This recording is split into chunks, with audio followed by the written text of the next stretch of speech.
2026 FIFA বিশ্বকাপে ফিলিস্তিনের পক্ষে জোরালো অবস্থান নেয় মিশর জাতীয় ফুটবল দলের প্রধান কোচ হোসাম হাসানের প্রতি শ্রদ্ধা জানিয়ে গাজা উপত্যকার সমুদ্র সৈকতে একটি বিশালাকার বালুচিত্র তৈরি করেছেন ফিলিস্তিনি শিল্পীরা। স্থানীয় সময় 9 জুলাই গাজা শহরের সৈকতে ফিলিস্তিনি শিল্পী মোহাম্মদ তুতাহ ও তার সহযোগীরা এই অনন্য বালুচিত্রটি ফুটিয়ে তোলেন।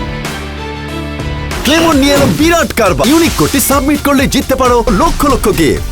বিস্তারিত ফেসবুক পেজে। বালুর উপর ফুটিয়ে তোলা ওই বিশাল প্রতিকৃতিতে কোচ হোসাম হাসানকে মিশর ও ফিলিস্তিনের পতাকা হাতে দাঁড়িয়ে থাকতে দেখা যায়। এর পাশে আরবি ও ইংরেজিতে খোদাই করে লেখা হয় হোসাম হাসান, মানবতার বিবেক। সৈকতের বালুচিত্রের পাশাপাশি গাজা শহরের আল নাসর এলাকায় ইসরায়েলি বিমান হামলায় ধ্বংস হয়ে যাওয়া একটি ভবনের ধ্বংসস্তূপের উপর শিল্পী উবাই আল কারশালি হোসাম হাসানের আরেকটি বিশালাকার দেয়াল চিত্র আঁকেন।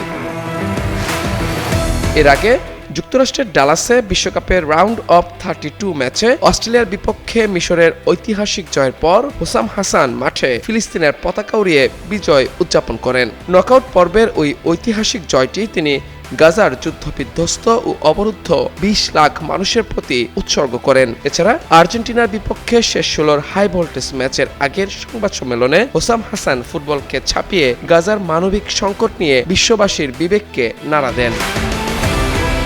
তার এমন অবস্থানের পর যুদ্ধবিধ্বস্ত গাজা জুড়ে আনন্দের আবহাওয়া তৈরি হয়। তাই সমুদ্র সৈকতে বালুচিত্রটি দেখতে গাজার বহু শিশু ও সাধারণ মানুষ ভিড় করে। মাহমুদুর রহমান, যুগান্তর নিউজ।